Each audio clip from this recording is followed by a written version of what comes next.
ऐसा नेता जिसने सियासत का रुख पलट कर रख दिया, एक ऐसा नेता जिसने यूपी के दो धुर विरोधियों को एक मंच पर ला दिया, एक ऐसा नेता जिसने बड़े बड़े सियासत के बाजीगर कहे जाने वाले को घुटने टेकने पर मजबूर कर दिया।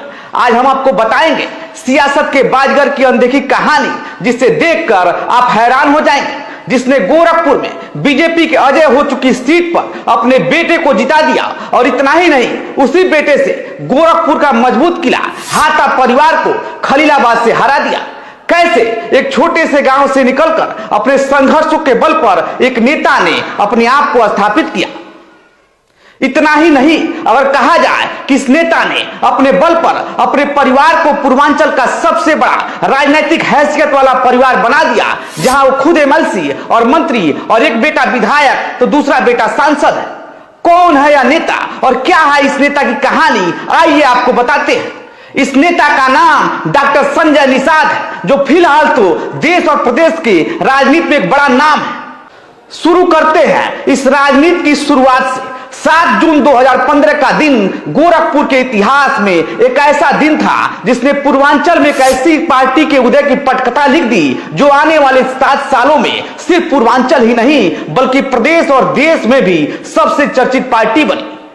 कसरवल में हुई इस घटना ने डॉक्टर संजय निषाद को एक ऐसा हीरो बनाया जो अपने बिरादरी के लिए कुछ भी कर गुजारने का जज्बा रखता था। इस घटना में अखिलेश निषाद नामक युवक शहीद हुआ, लेकिन अखिलेश की शहादत ने दशकों से हाशिए पर रहे निषाद बिरादरी को एक नया रास्ता और कुछ सालों के बाद मंजिल भी दिला दी। इसी घटना ने अपनी बिरादरी को सत्ता में भागीदारी देने के डॉक्टर संजय निषाद का सपना भी पूरा हो गया।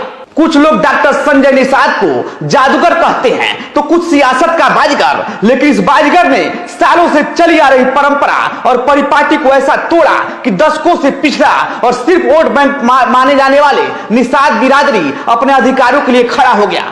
पूरे देश में निषाद बिरादरी और निषाद पार्टी की हनक दिखाई देने लगी, और देखते ही देखते सत्ता का बाजीगर सियासत का जादूगर बनकर सामने आ गया। यह वही चंपा देवी पार्क है जो साल 2018 में उत्तर प्रदेश की सियासत में उछाल का भागीदार हुआ, जब समाजवादी पार्टी और बहुजन समाजवादी पार्टी के साथ एक मंच पर आए सिर्फ डॉक्टर संजय निषाद के लिए।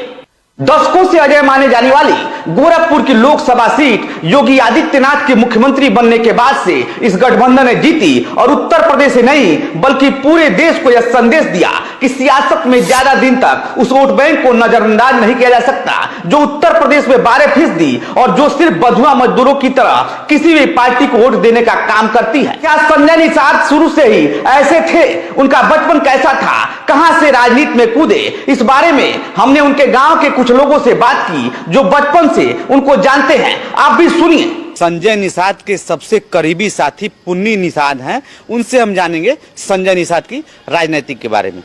शुरू से बचपन से लेकर अब तक की कहानी संजय निषाद के बारे में क्या है, क्योंकि आप उनके साथ जीवन व्यतीत किए हैं। हाँ,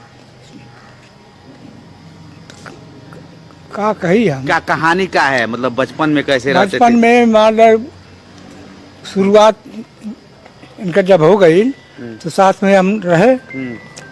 बहुत तकलीफी में ही अपन कहानी शुरू कर दिले, और मैंने कई जगह से बवाल भाई तोने में अब ढेर किनारे बचिया बात कसरौल में हम भी पटक के सिपाही मारे, करीब 100 लाठी मार खाए कसरौल में।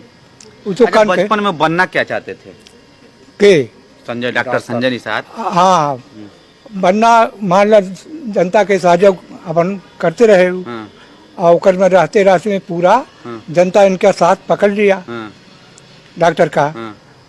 मैंने बहुत तकलीफी सहे, बाकी करते करते सब ऊपर वाले की दया है, उनको पूरा डॉक्टरी भी करते थे। हाँ हाँ हाँ, वहीं से शुरुआत की। हाँ, शुरुआत कर दी। हाँ, तब से मैंने अपन मालिक के दया है कि भलाई इनके साथ में की है, जनता भलाई करते चले आए। कसरौल कांड में क्या हुआ था, आप थे साथ? हाँ, साथ वही से ही हाईलाइट भी हुए थे। हाँ हाँ, कसरौल में मान लो कौन रहा लखा हो, अखिलेश बोले चलो कसरौल में तुम्हारा हाँ समाजी बात आप मैंने कर पूरा कैले। ओकरे बाद में अखिलेश नाम है वो बोले कि चलो वहीं कसरौड़ में तुम्हारा आरक्षण देंगे। बोलवा दिए कसरौड़ में, बोलवा के अपना फोन करके बोल दिए, वहाँ से पूरा लाठी चार्ज करवा दिए। हाँ, मैंने एक आध मर भी गए, हम भी माने पटक के मारे। आप भी पटक के मारे? हाँ हाँ, हम भी डॉक्टर साहब भी मारे? डॉक्टर साहब कहाँ मारे, वो नहीं मार पाए। अब ढेर ने बोलवा बहुत जांच उतना आएगा। अच्छा, आप उनके सगे भाई हैं, मैं आपसे पूछना चाहूंगा कि बचपन से आप उनको देखते होंगे, युवा अवस्था में जब वो आए थे, क्या करना चाहते थे? पढ़ने में बहुत अच्छे थे। शुरू में उनकी जो है जो जिज्ञासा थी, जो भी काम करते थे जो है वो दृढ़ निश्चय है। और पढ़ाई में बहुत उनका बहुत पहले से ही बहुत माइंडेड थे। राजनीति की तरफ झुकाव कैसे हुआ? राजनीति क्योंकि बता रहे पिताजी सूबेदार थे उनके। हाँ, पिताजी? हाँ, मेरे पिताजी जो है नायब सूबेदार थे और वो 3 लड़ाइयाँ लड़े थे। और हमारे भाई साहब जो है देहरादून में पढ़े थे। डॉक्टर साहब? हाँ, डॉक्टर साहब देहरादून में पढ़े हैं। वहाँ से जब पढ़ के आए तो यहाँ हमारे वहाँ जयपुरिया इंटर कॉलेज है, वहाँ भी पढ़े थे।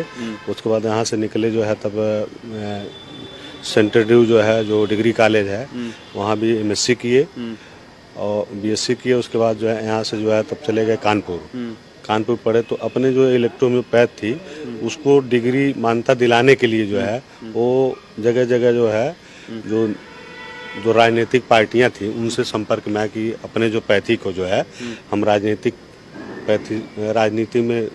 लोगों से मिल करके उस पैथी का जो है डिग्री में दिला दूं, मान्यता प्राप्त। रुझान वही था कि मैं जो है अपने जो इलेक्ट्रोम्योपैथ था उसको जो है